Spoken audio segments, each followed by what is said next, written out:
Welcome to NTD News. I'm Tiffany Meyer. Here are today's top stories. The Agriculture Secretary says meat production plants are back up and running. We should see the results in around a week.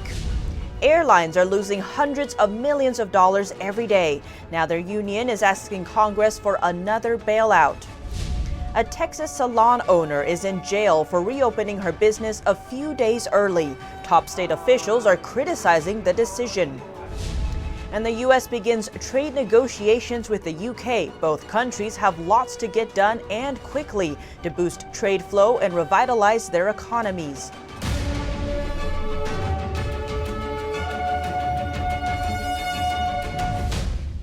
Reassurance comes that shelves of meat products will be topped up and available in as little as a week. The Agriculture Secretary says meat production has turned a corner. President Trump and Iowa Governor Kim Reynolds say steps taken to ensure a stable meat supply are working out.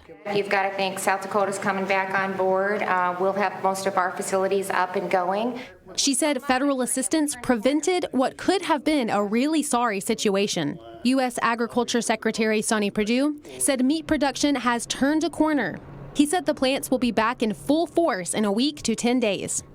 Recently, several meat plants temporarily closed to allow crews to clean and sanitize them. State officials Tuesday announced infections breaking out among workers there. Nearly 1,400 workers at 3 Tyson Foods pork processing plants in Iowa had tested positive for the virus. Reynolds praised the president for his executive order last week, reopening meat processing plants. She called it critical infrastructure with an essential workforce. Kim, I think we had a great talk with the owners of the plants, the top people, big people. These are big companies, actually. You wouldn't believe how many plants they have. And I think it was a very strong talk, and I think they got the message. During the meeting, a reporter asked President Trump if he believed the U.S. death toll figures. The president said he trusts the numbers from the U.S., but he doesn't trust the figures that come from China or some other countries. He said the virus death toll in the U.S. is a big number. This is worse than Pearl Harbor. This is worse than the World Trade Center. There's never been an attack like this, and it should have never happened. President Trump said the virus could and should have been prevented from spreading. Could have been stopped at the source. Could have been stopped in China. It should have been stopped right at the source, and it wasn't. Earlier predictions given by experts suggested the likely death toll in the U.S. from the virus would be between 100 and 240,000 with distancing measures in place. It's currently over 70,000. U.S. airlines are looking for more federal assistance. They say flights are at historic lows. There are more cancellations than bookings, and if they don't get a second bailout, they'll face bankruptcy. The airline industry is looking for more assistance from the government. It comes on the back of the $25 billion it received in March as part of the CARES Act bailout. The bottom line on all this is a matter of sheer gut survival. These companies have been crippled in a matter of about 7 weeks. The union leader told Congress yesterday airline carriers are losing up to $400 million per day. Their major costs are fuel and labor. As part of the CARES Act, airlines are required to keep workers paid through September. They also must keep flying current routes. But under lockdown, many of these flights are pretty much empty. Delta's service to Worcester, Massachusetts averaged 1 person per day over the last 22 days. We're averaging 17 passengers per domestic flight and 29 per international flight. If you've been on a plane, it's eerie. Airlines can apply for waivers, but are often told to keep flying. At the same meeting, Senator Richard Blumenthal criticized airlines for not giving cash refunds for canceled flights. You are, forgive me, screwing the very taxpayers whose money is going into your pocket. The airlines union says there are now more cancellations than bookings, but the carriers are dealing with them lawfully. On Friday, California is planning its first major step towards normalcy since the pandemic began.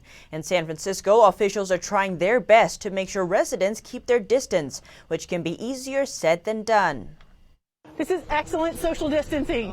Gold star for you guys today. 6 feet apart is the new normal. You're like, hey, would you guys mind spacing out a little bit? Please use good practices and just educating people. And it's officials like Sergeant Maya Fallon, a San Francisco park ranger, working to make sure everyone is following the rules. Thank you. So spend time outside and do it safely. Now, a number of states, including California, focusing on phased reopenings. They're hoping to greenlight safe activities and allow some businesses to open their doors, but still asking people to keep their distance. I think I'll be fine not going to like a bar or a restaurant if need be for a while, but I think just the ability to work somewhere else besides just my room will be nice. Governors are having to balance the health of their residents with kickstarting a much-needed economic recovery. And in addition to that, It's getting rough. dealing with people who simply want to return to normal. I kind of feel like just let me go out and get it and recover, hopefully. I think people are starting to hit their breaking point. Gathering at a distance is currently allowed in San Francisco, but park rangers also seeing a few people violating rules set by the city and state, like breaking into tennis courts and scaling fences. And as the stringent rules are slowly loosened, Fallon and other rangers are hoping their work helped buy just enough time to keep the virus at bay. Businesses across the country are defying the lockdown. Many can't afford to stay closed any longer. Here's one small businesswoman who had to make a choice. Wrote. A salon owner in Texas is in jail for defying the shutdown. He got a citation last month but stayed open anyway. Your actions were selfish, putting your own interest ahead of those of the community in which you live. That they disrespected the executive orders of the state, the orders of the county and this city. She says she did it because she needed the money. I have to disagree with you, sir, when you say that I'm selfish, because feeding my kids is not selfish. I have hairstylists that are going hungry because they'd rather feed their kids. On Tuesday, she was sentenced to a week in jail and ordered to pay $3,500. The state attorney general criticized the decision. He writes, locking her up is a misguided abuse of power, especially considering Dallas County released real criminals to protect them from COVID-19. Release her now so she can return to her family. The state's governor also called the punishment excessive. Her supporters have raised over $185,000 on GoFundMe. Barber shops and hair salons in Texas will be allowed to reopen this Friday. And just in, the Texas governor announced on Twitter he's eliminating jail time as a punishment for violating the order, effective retroactively since April 2nd. He writes, quote, throwing Texans in jail whose business is shut down through no fault of their own is wrong. And in other news, the Internal Revenue Service wants stimulus money accidentally sent to people who have died to be returned. The IRS used tax returns from the past 2 years to determine eligibility for those payments. Some of the recipients died between filing their taxes and receiving the stimulus money. It was previously thought surviving family members may be able to keep the money, but the IRS is now saying it must be sent back. If you received the check intended for a loved one who is deceased, you have to mail it back to the Treasury Department. Money received through direct deposit can be sent back by check or money order. Married couples who received a joint stimulus payment only have to send back the half intended for the person who is no longer alive. People in jail also have to return any stimulus money they have received.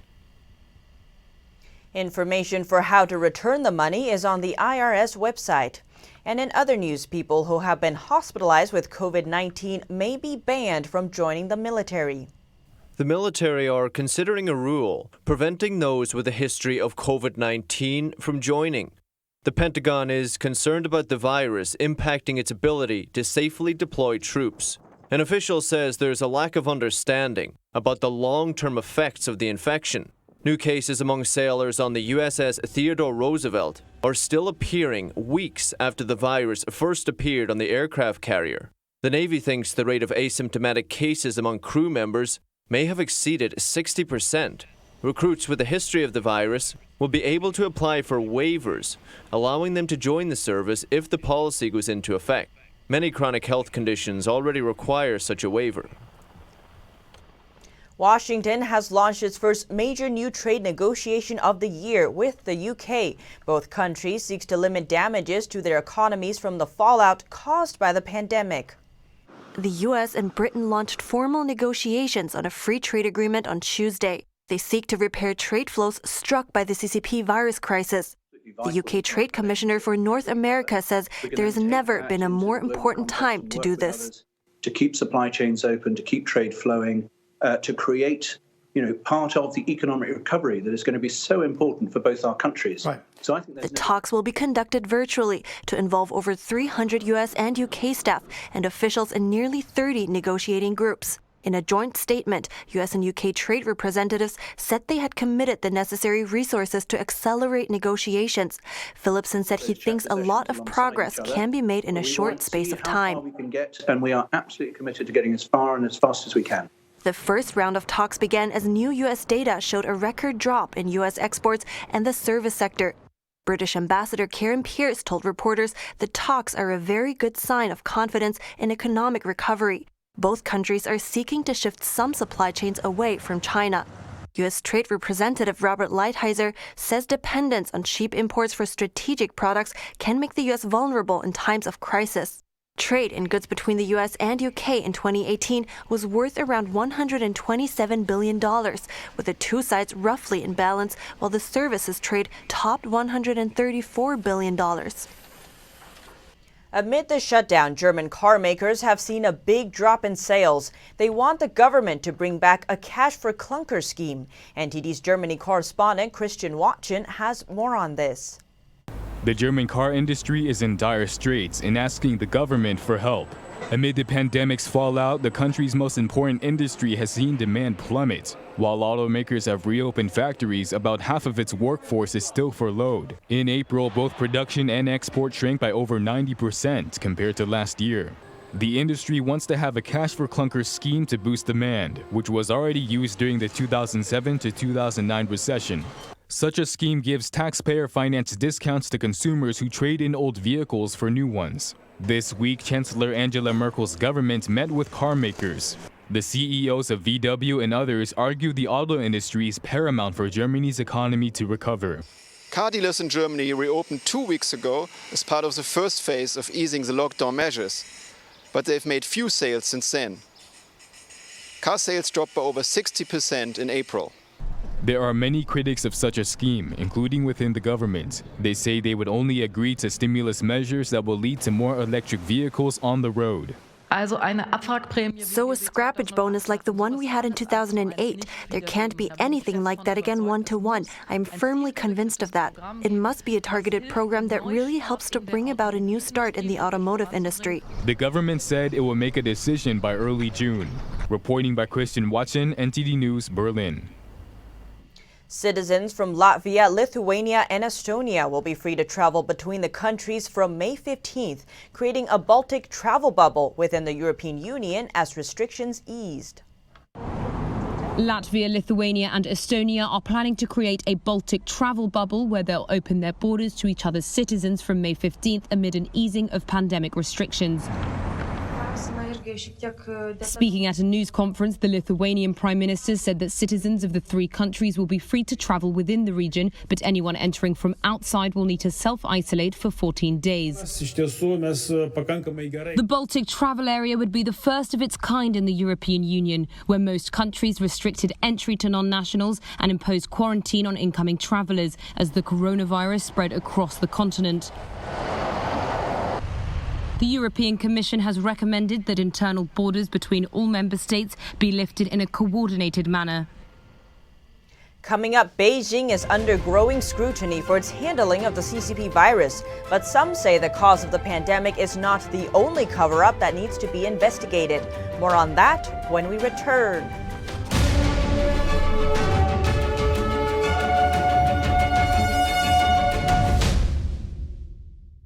When you look at TV networks in America, a soundbite and bite-it-out culture prevails on news and commentary programs. As a Canadian, I'm fascinated with America, and I wanted to offer American thought leaders an opportunity to share their thoughts in a deep dive format where we can explore their ideas together. And so American Thought Leaders was born. The world's most brilliant thinkers believed that open discourse was the key to greatness. However, all around the world, we see that discourse is being stifled, and political agendas have subverted media. The Epoch Times launched its Global Thought Leaders program to bring back this great tradition of free thought. As the host of American Thought Leaders, every week I interview some of the most intriguing minds on the most pressing issues of our time. Be sure to check out our new episodes every week.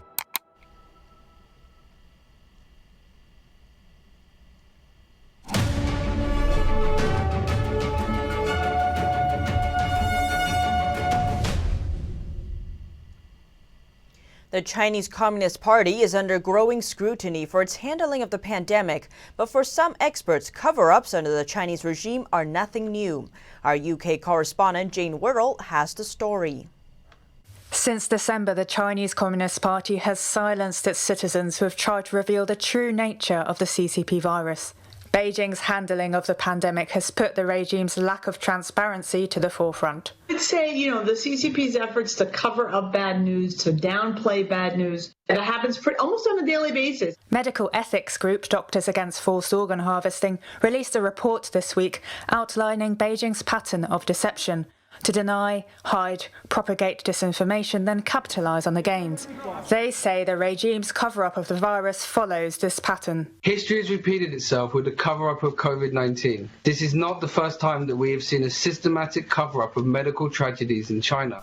In 2019, an International People's Tribunal in London, chaired by former UN war crimes prosecutor Sir Geoffrey Nice, unanimously concluded that forced organ harvesting has happened in China on a substantial scale and still continues. They found the main victims were practitioners of Falun Gong, a spiritual discipline suppressed in China.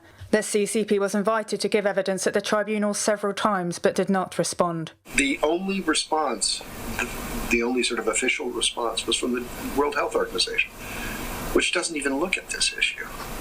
And they basically came back with a bunch of warmed over Beijing arguments about why this wasn't true.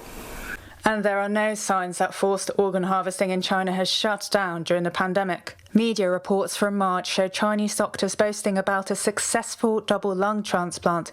The unusually short wait time indicates that someone was likely killed for those organs. But there is a growing chorus of politicians in the UK wanting a review on UK-China relations. Human rights advocate Benedict Rogers has been calling for a rethink for years.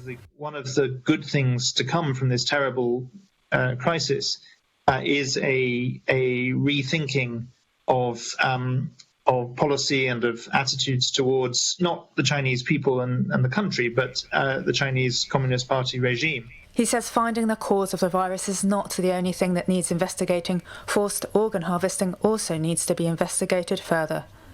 Jane Worrell, NTD News, London. China's state-backed CCTV is running hit pieces on former Trump advisor and China critic Steve Bannon. Like Secretary of State Mike Pompeo, he's talking about the potential lab origin of the virus, and he says the CCP is afraid of the truth. China's propaganda arm CCTV has launched a smear campaign against former Trump advisor Steve Bannon. Bannon is a staunch China critic, and he says they're going after him because they're scared of his reach. In an interview on NTD Zooming In, Bannon said they can say all they want, but they'll be held accountable for the pandemic in the end. It's not going to change anything. This is going to be adjudicated. They're going to be stripped of their assets. They're going to be stripped of their personal assets. The Chinese Communist Party is going to be stripped of its assets. Eventually, they're going to be put on trial, a Nuremberg-type trial in Wuhan for the biological Chernobyl that they released on people of Wuhan, Hubei province, China, and then the rest of the world. Bannon said the Chinese are fed up with the CCP's lies, like how it covered up the virus by muzzling doctors like Li Wenliang. Now there are rumors of another whistleblower, this time from the Wuhan lab. Bannon couldn't confirm it, but he said the CCP should be worried about the people of China. There are many, many, many good people in China that are outraged about what happened. They're outraged by the Chinese Communist Party suppressing information. They're outraged about Chinese Communist Party destroying evidence. They're outraged by what the Chinese Communist Party did and looked the other way and allowed Wuhan to be destroyed and the citizens of Wuhan to be destroyed. While both Bannon and the Trump administration suspect a lab origin, Dr. Fauci says there's evidence showing the virus occurred naturally, in which case it would already have been in the wild to begin with. Coming up in lighter news, a llama named Winter could be the key to finding a cure to the virus. Find out more on the unlikely hero when we return.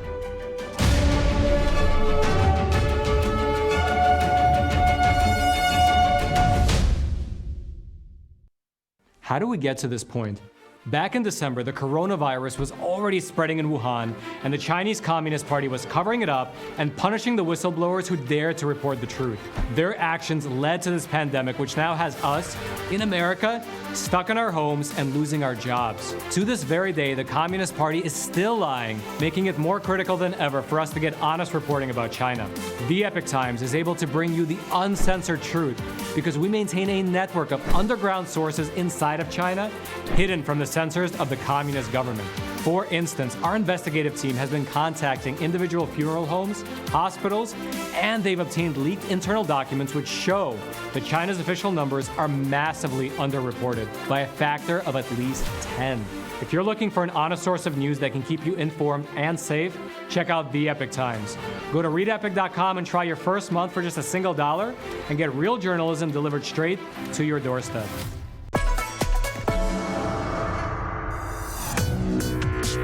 Viewers have described China Uncensored like The Daily Show, but about China. In China, something can be illegal, but still in common practice. For example, bribery, or intellectual property theft, or Uber. At the beginning, I was super excited when I got 500 views, and now the show's grown to about 500,000 subscribers on YouTube. One episode reached 7.9 million people and counting. I'm a little freaked out that many people have seen my face.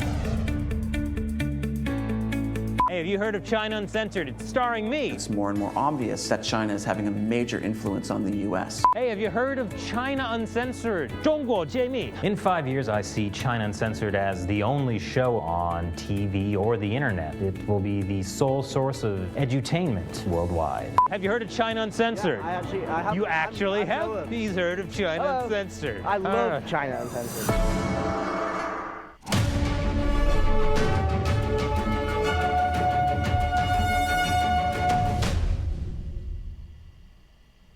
A 1,000-year-old mill is working hard to meet a surge in demand. It's thanks to a huge rise in the number of people baking at home during lockdown. Shipton Mill was milling flour when the Normans conquered England nearly 1,000 years ago. Now it's seen a rare boon. Demand for their organic flour has soared from a new generation of lockdown home bakers. Joe Lister is the head of purchasing and sales at the mill.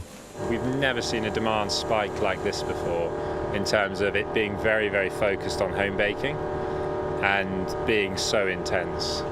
Just before the UK lockdown was imposed in late March, Shipton Mill had people waiting in a long line outside from morning until night. Then came 10,000 online orders in 3 days, what they'd normally get in 3 months. It caught us off guard, massively caught us off. The number of orders is not something we normally monitor.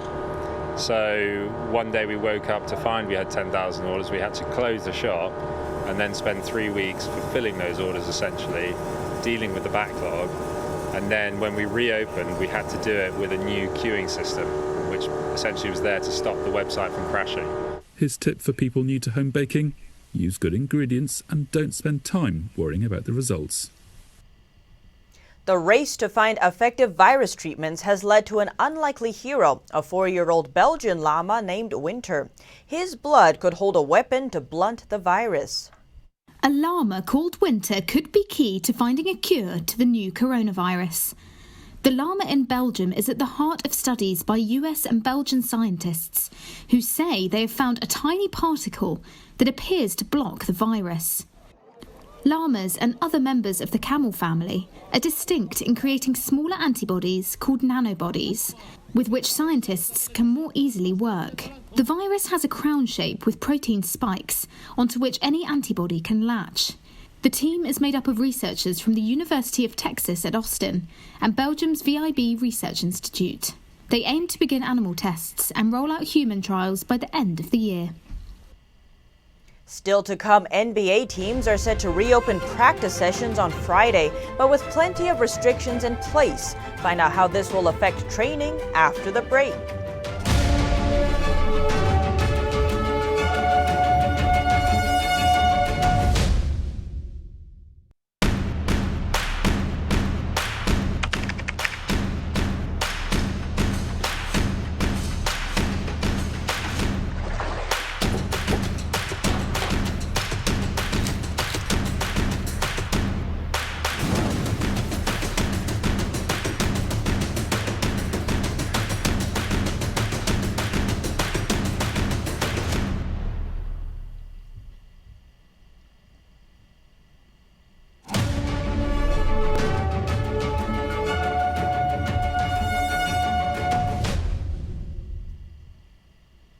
Practices are expected to resume for NBA teams as early as tomorrow, but with several measures in place. The NBA season was suspended almost 2 months ago.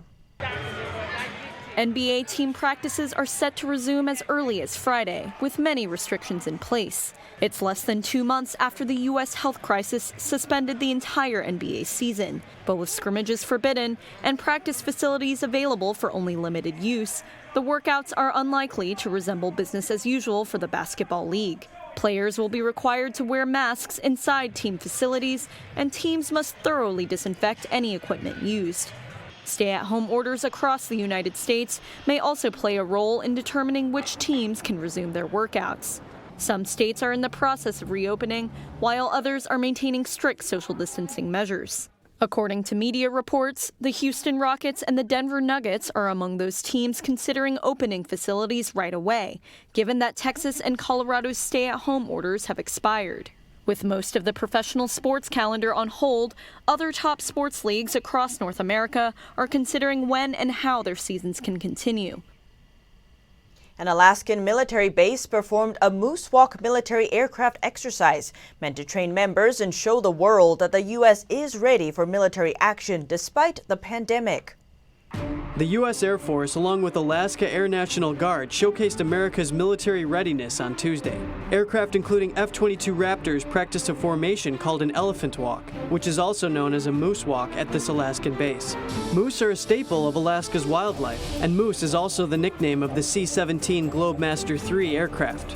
The exercise was performed at Joint Base Elmendorf-Richardson in Anchorage. It provides training and shows adversaries that the United States is on guard and ready to protect itself, even as the CCP virus pandemic continues. The most visible planes in the exercise were the F-22 Raptors, one of the military's most powerful fighter jets. At least 26 of them participated. Other aircraft include the C-17 Globemaster III, E-3 Sentry, C-12F Huron, C-130J Super Hercules, and H-860G Pavehawks. Joint Base Elmendorf-Richardson in its current form was established in 2010. Before that, it was two separate bases, the Fort Richardson Army Base and the Elmendorf Air Force Base. Alaska is unique in that it is the only place U.S. forces can train with both F-22s and F-35s in the same location. The F-35 is the military's latest high-tech aircraft. And that's the latest updates for now. Thanks for tuning in. Catch up again at 6:30 p.m. Eastern Time. I'm Tiffany Meyer.